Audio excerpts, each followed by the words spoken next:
Hi, I'm Tammy. The purpose of the Tammy North Show is to give high achievers actionable content to propel themselves to senior leadership while living a balanced life.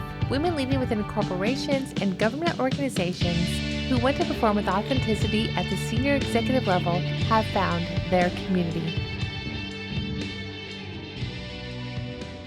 Today we're going to talk about self-care for high achievers. So when's the last time you asked yourself, how are you doing? No, really, how are you doing? I know you, and I know that you've been taking care of everybody else. You're making sure your family, your friends, your coworkers, everybody else is doing okay. You're making sure that they have what they need. I'm in San Diego, California, and due to the COVID situation here, we're still very locked down.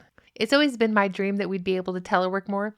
And to my surprise, the US Navy actually figured that out in 2020. So if there's one silver lining about the COVID situation, to me, that is it. But still, even my introverted self figured out in 2020 that I miss seeing people. I miss people. I think you can tell when you listen to the previous episodes of this podcast that I really do love people. I love you. I love all of the women out there. I love just generally people. I just really think everybody has something special, and that's who I am. And I feel the same way about my team at work. I'm always trying to find ways to get them positive attention from our leadership, and I just want to make sure that generally speaking in their day-to-day lives that they're doing okay. The past 10 months or so have been unbelievably hard for so many. If you've been laid off or your business has gone under, and if you're currently unemployed, I absolutely cannot imagine what you're going through. But hopefully something I'm saying in all of these podcast episodes will help you with your path forward. And I honestly do believe that the economic impact of this pandemic and all of the government shutdowns is yet to be seen.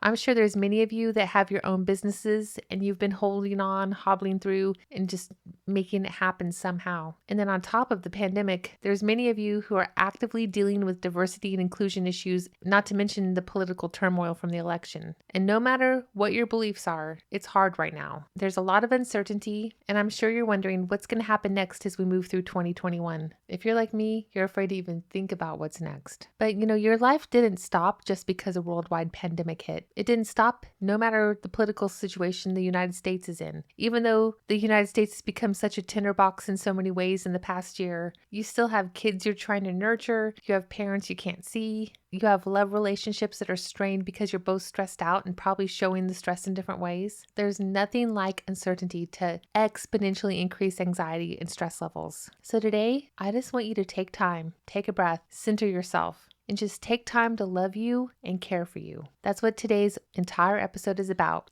Just taking time out to remember, even though you're super, you're still just a human. You're a woman, and you deserve time to feel good. You deserve to feel beautiful. It's okay to take a pause and focus on your well-being, your mental health, your physical health. Just take a minute to love yourself. More than that, if you don't take care of yourself and if you don't monitor your own needs once in a while, you won't be able to bring your best self to the world. Your family and your community need you. They need you to remain strong and resilient more than ever. Good self-care will include things that nurture your physical, mental, and emotional health. It's basically fuel for your heart and soul. And it's a lot more than that pedicure that you meant to schedule before all the stay-at-home orders went back into effect. I'm going to discuss several ways in this episode that you can care for yourself, starting right now and into the future. All of these ideas really could be good habit goals if you're looking for some 2021 goals if you haven't quite got them nailed down yet. Some of the things I talk about today, you could really turn into a great habit to improve your entire future life. If you choose one or two of these self-care techniques and track your progress, you may be able to correlate when you're feeling good to keeping up your daily self-care goals. And similarly, you might notice when your stress and anxiety are rising that you've been skipping out on your self-care. I like the idea of tracking it because you'll learn a lot about yourself in the process. If you choose one of these techniques to do every day, and then you find after 10 days of doing them faithfully that this form of self-care does not make you feel better, what if that happens? Well, just use that as a data point. It'll be very good information. And then it could be an indication that you need to find another way to care for yourself. So pick one of the other ideas or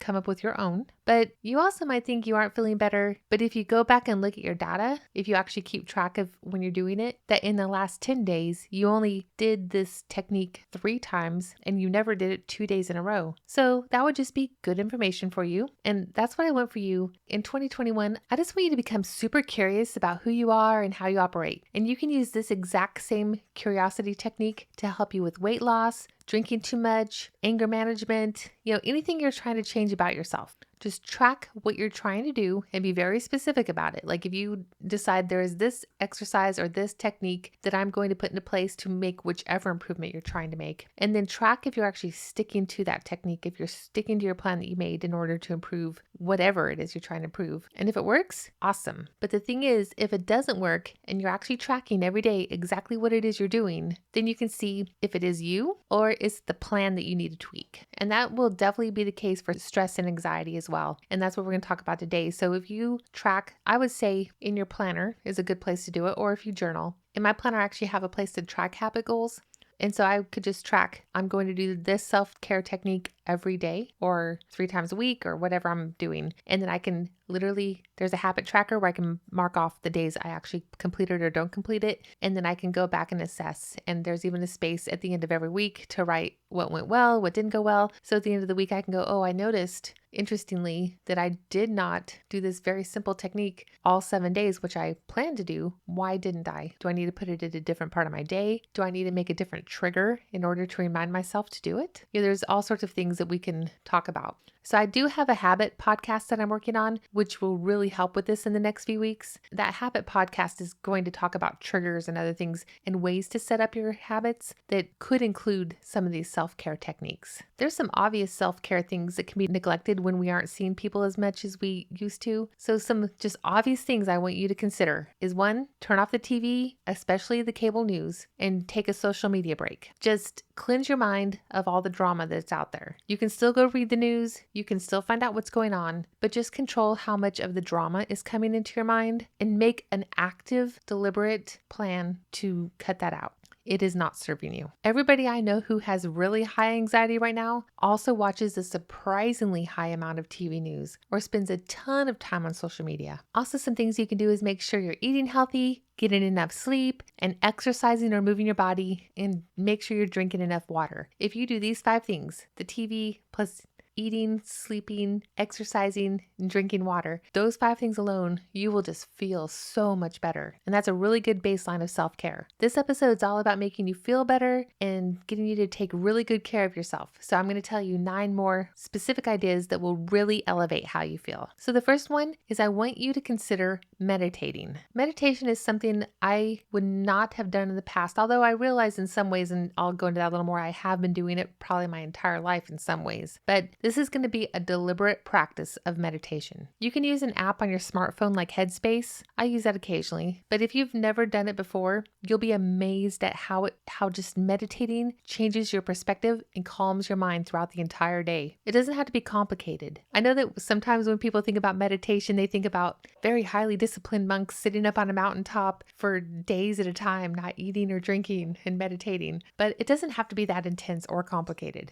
Even very simple meditation will have an immediate centering and calming effect on you. So I'm going to talk to you about 2 different ways to meditate, and I do both of them in my daily practice. Sometimes I do more of one than the other, or sometimes I do only one some days and I do only the other days. And you can make this part of your morning routine. I usually do mine when I pour my first cup of hot coffee in the morning. My coffee is usually too hot to drink for me, so I just hold it and I let it soak in, just feeling the warmth and just taking in the day. I wake up really early. My alarm goes off at 4 a.m. So it's usually dark in my house, and I do prefer to drink my coffee in the dark. So I just pour my morning cup of coffee. I sit down, get very comfortable, and then I just let the warmth soak into my body while I do the 2 different versions I'm about to explain. One is focused breathing. So for this, sit so you don't have to think about how you're sitting at all, that you are able to completely relax. And then simply breathe in through your nose and slowly out through your mouth. Don't focus on anything else except for your breathing. Let the rest of the world slip away. Breathe very deeply. A good sign that you're breathing deeply enough is that you'll feel your stomach moving out. Even if you only do this for 1 minute, it will help you. And you can do this at any time during the day if you start to have any type of anxiety or stress. You can do this at your desk. You can do it in a meeting. You can do it anywhere you are. Just stop, start to breathe in through your nose and slowly out through your mouth. Every day that you do this type of meditation, just keep track of it. 1 minute is great, but see how long you can do it. And over time, try to lengthen it so that you're doing it longer. Try to get to a goal where you're doing it at least 5 minutes or more every morning or at some point in your day. And occasionally take time to really do a much longer version of this. You'll be amazed at how much more centered you feel at the end of that. The second type of meditation I want to talk to you about is visualization. This is the one I realized I've actually been doing my entire life in some form or fashion. So during this process, it's very similar to the deep breathing version, but during this form of meditation, rather than focusing on your breathing, I want you to focus on your big aspiration. And not just your big aspiration, but who you will be when you've already become that person who achieved your aspiration. If you go back to the episode released on January 3rd, I walked you through what I mean by an aspiration and how to capture it and then make it real. In that episode, I discussed the importance of going about your day as if you have already achieved that goal. So one of the keys to taking the actions as if you were already that person is creating a deliberate effort to keep that vision in front of your mind. When I do this, I usually do it while I'm drinking my coffee as well. I just close my eyes, I do my deep breathing, and then when I'm calm, I allow myself to paint this robust world around me. Again, I'm really sitting in the dark living room, drinking my coffee, but what I see in my mind is my big aspiration realized. It's what I wrote down at the beginning of 2021. This is what I'm going to create. I picture what I'm wearing, where I live, the people in my life, what I'm doing, how I manage my mind, the thoughts I'm thinking, the way I feel, the way I walk. When a challenge arises, I imagine how I handle challenges, the way I interact with people. I imagine how I'm deliberate with my love, how I'm deliberate with my time, my actions, and my decisions. I just let myself feel what she feels, that future me. I breathe her air and I take a sip of her coffee. This might sound kind of woo-woo to some of you. Do not underestimate it. The reason it works is not magical. It works because what you think and the thoughts that you allow yourself to focus on will cause you to feel a certain way. Do you feel in control? Do you feel motivated? Do you feel calm? Do you feel empowered and inspired? If you do feel any of those things, it's your thought that you focus on that is creating that feeling. If you focus on everything that's wrong in the world, you know this is true. If you focus on everything that's wrong in the world, even if there's nothing you can do about it personally, then you will feel stressed, anxious, worried, and overwhelmed. It's okay to feel whatever you want to feel and to focus on anything you want to focus on. But I just want you to remember that you created this big dream, this big aspiration. And at some point, you have to ask yourself about the thoughts you're focusing on and are they serving you? Does your stress and anxiety serve you? Or would you rather feel empowered and motivated? If it's the latter, then visualization, like I described, will do wonders for getting your headspace focused on the thoughts that create those feelings. And the more you feel motivated and empowered, the more you're going to take the actions that serve you. Even if I skip my focused breathing meditation, I never skip my visualization meditation. I realize I started doing this so long ago, I can't even remember. I think I started it back in the early 1990s or probably even earlier. I do remember one example in my life when I was promoted to E6 in the Navy. That's when I became a first-class petty officer. I remember my very first dungaree shirt that had a 3 chevron crow on it, which is the rank insignia. I remember looking in the mirror and realizing that I had already seen this before. I had been picturing that moment for my entire Navy career. I think because when I was in boot camp, our recruit division commanders, our RDCs, they were E6s. So I think that my very first authority figure from when I was first in the military was an E6, that my first real success goal for the military was to become an E6, a first-class petty officer.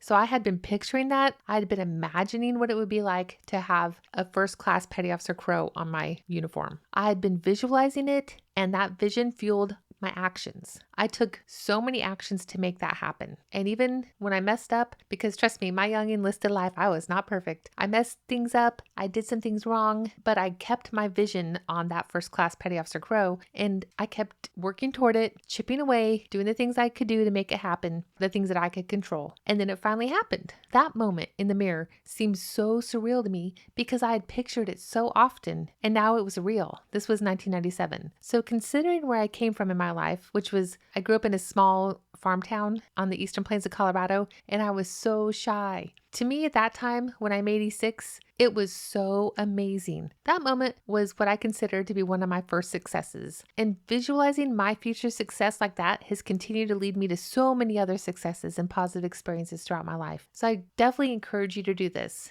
You'll be amazed at how it changes the actions you take and the things you do. Okay, that's the first one. The second form of self-care we're going to talk about today is just taking time. All the rest of these are not as intense as that one. That one I really wanted to go into a lot because I think that the meditation and the visualization will change so many other things. It will have the activity of calming you and centering you while also fueling you. So the first one is super powerful. The second thing you can do is light a mildly scented candle, or perhaps get some essential oils with a scent that fuels you and relaxes you, and just read a fiction book. Notice I didn't say nonfiction. If I know you, you're probably like me and you read too many nonfiction books. Just get a fiction book, something you enjoy, and just sit and listen to music you love, something kind of peaceful and light, maybe a little bit motivational or inspirational, but just chill, take 30 minutes to an hour and just read and enjoy. The third idea is you could go on a walk somewhere beautiful. Even if it's just around your neighborhood, just go and enjoy the fresh air. Walk the dogs, go for a jog, a hike, a walk on the beach, go walk along a river or a lake, and just really take in the beauty of the world. I know sometimes when I start to get really anxious or start to feel like I'm separated from the world, if I just go out into the sunshine, I have 2 huskies, so I take my huskies for a walk out in the sun. And just the brisk walk, because trust me, huskies like to walk fast. So brisk walk, the sunshine, the fresh air, seeing my neighbors, chit-chatting with a few of them, it changes my entire mindset. And I could just walk for 30 minutes and everything completely changes. So it will definitely make you feel better. Fourth idea, earlier in the episode, I said make sure you're drinking water. Well, here's an idea. Just make a pitcher of lemon water. Just fresh water, slice up a bunch of lemons, throw them in. Maybe you want to add some fresh fruit, some raspberries, maybe pieces of tangerine or something. Just throw it in the water and it'll be lightly flavored. And then throughout the entire day, try to drink that entire pitcher before you go to sleep. One thing, you're going to feel like, oh, I'm in a lovely spa. But another thing, you're going to remain hydrated. The little light flavor lemon is one of the scents that elevates your mood. And throughout that, just taking that simple action, that's so simple. You don't even have to try very hard to do this one. You will remain hydrated, so you'll generally feel better. But then on top of that, the just light flavor will kind of, make you feel like you're doing something special for yourself. And then the scent of the lemon will elevate your mood. Give it a try. The fifth idea is to go ahead and give yourself a pedicure or a manicure. If that's what you want, your hands will be cleaner and then you're going to feel fresh and beautiful. This will do a few things for you. One is whenever you feel beautiful, you will feel more confident. And so the way you feel more beautiful, it doesn't have to be a pedicure or manicure. This could be an example. There could be some other thing, but do something that makes you feel like you are fresh and beautiful and that you are taking good care of yourself and that you're ready to go out into the world. Even if you're not going to go out into the world, just do something that just picks up your mood. And sometimes this might be the thing. You could also do other things like give yourself a facial, fix your hair some special way that makes you feel happy if you look in the mirror, put on a pair of clothes that makes you feel fantastic. There's just different things you can do, but a pedicure and a manicure, that's something you can do. It would be easier if somebody else did it for you. But it definitely, even if you do it for yourself, you will feel better for weeks afterward. The sixth idea is to do yoga. There's so many companies with online yoga classes. So even during the pandemic, if you can't go to a class, there's plenty of them online. You can take a beginner class if you've never done it. There's also plenty of free YouTube and Facebook groups that'll guide you through a really good yoga flow. Trust me, yoga makes me feel so good. It's like meditation and exercise all at the same time. But I want to warn you, once you get the hang of it, you might become addicted because it feels so good. And when you're done, you're going to feel like sort of like the walk makes you feel. It just feels good. I think that there's something about it, just the peacefulness of it, but then it is really exercise. So you get both benefits. And the type of exercise it is not high impact, so anybody can do it. It's definitely. If you've never done it before, make that a goal. Just take one yoga class and try it. Find a beginner one if you've never done it, because there's some poses can be challenging, but it will make you feel amazing. It's the stretching, it's the exercise part of it, and then it's also the mental part of it. It's just an all-around amazing experience. The seventh idea is get some lotion or body oil and moisturize and massage your entire body. This is something you can do with your partner as well. Have some fun with it. It'll feel so good afterwards. You're just gonna love it. So when's the last time you took time to do this? I know a lot of you just are so busy pushing that do you even take time to put lotion on your hands? Just take some time and deeply moisturize and just massage your entire body. Just enjoy the feeling, your sensory feeling of touch, along with the moisturizing benefits. You will feel like you went to a spa. I know it might be better if you had a professional massage, but even if you just do some of your own, it's like self-massage essentially, you'll feel so much better. Okay, number 8, turn off all the electronics for an hour a day and just enjoy the silence. Pet your dog, sit in a sunny room, create something beautiful with art supplies, close your eyes and just be, do something but that has no electronics, no screen, no sound, and just be. I think what you'll find in that type of a period is that your mind will think of things that you want to create or do or become. That's how you find your purpose. That's how you find your dreams, is taking time like that that's just quiet and peaceful. Okay, number 9, take time to write in a journal and just reflect on how you are actually feeling. For instance, I never really thought I had much anxiety, but at the beginning of COVID, back in let's say April or May, I did have some anxiety present for me at that time. I realized it was so much was changing and I couldn't believe that had actually happened and I was spending probably too much time alone, that kind of thing. That was really surprising to me just because I had never really noticed that I had any anxiety before. So I just sat with it and acknowledged it and got comfortable with it. And I did some reading about ways I could relax myself. And some of that is where this episode came from. But that's what I want for you, is to take time to acknowledge things that you need to admit to yourself. And one of the ways you will discover things that you haven't admitted to yourself is by journaling and just reflecting on how you're feeling, just getting all the thoughts out of your head and onto a paper. If you take time to really process your thoughts like that, you will start to realize things about yourself that you haven't noticed. Just as I mentioned, just get really curious about who you are, little sensations that are happening, feelings you're having. Just really try to get in tune with yourself, because that is the number one way to improve yourself, is to realize, okay, here's how I'm feeling, here's what I need to do. But a lot of times people will have these feelings that they are uncomfortable about, and they will do other things to cover them up, like scroll social media because that feels better, or Netflix and chill because, if you just watch 5 episodes of something in a row, you won't even have time to think about how bad you feel or how unsure you feel about something. Maybe you run to the refrigerator to get a snack, or, to the pantry to get some chips, because if you sit there and kind of eat, you'll feel better. And then all of those go directly against your goals. So taking time to reflect and taking time to acknowledge that you feel things, even to take time to acknowledge that you feel uncertain, that does not make you weak. It actually makes you stronger, because once you know, you can make sure to care for yourself. You can figure out what you need to manage the situation. All this means is that you're a beautifully normal, wonderful human. Okay, so you're going to get through this time in life. There's light at the end of the pandemic. The vaccines are being distributed right now. There is light. It will end. There'll be a time that things open back up. We can see people again much more than we have been. So I definitely look forward to that. And we have a very resilient country, and we will get through this time in the political spectrum as well.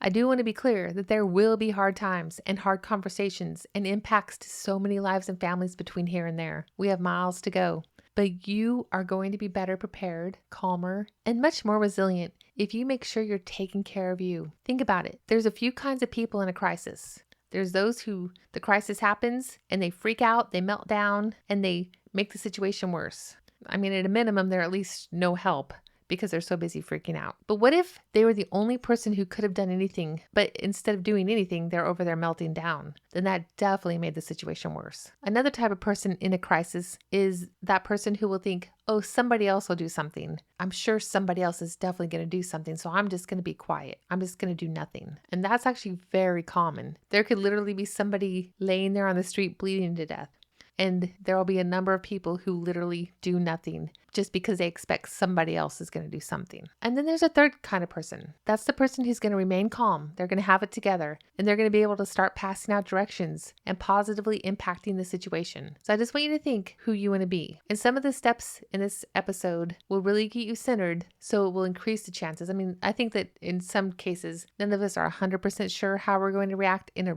true crisis. However, your chances of being calm in the crisis greatly increase if you plan on remaining calm, and if you teach yourself to reduce your anxiety and to find your centeredness. What if it's your family that has a health crisis? What if something goes wrong in your neighborhood? What if somebody's causing dramatic political turmoil at work? These are all some things that could happen in the next few months, or anytime really. If you're taking care of yourself and you begin to take control of your thoughts, deliberately focusing on the thoughts that serve you, You will keep your mood at a more elevated state. You'll learn to keep yourself calm and peaceful, and often even in very stressful situations. Remember, your beauty, your strength, and your leadership emanate most powerfully from inside you, and all of that will come from knowing yourself, loving yourself, and caring for yourself. Self-care is not selfish. It is essential if you're going to be a leader and a high achiever.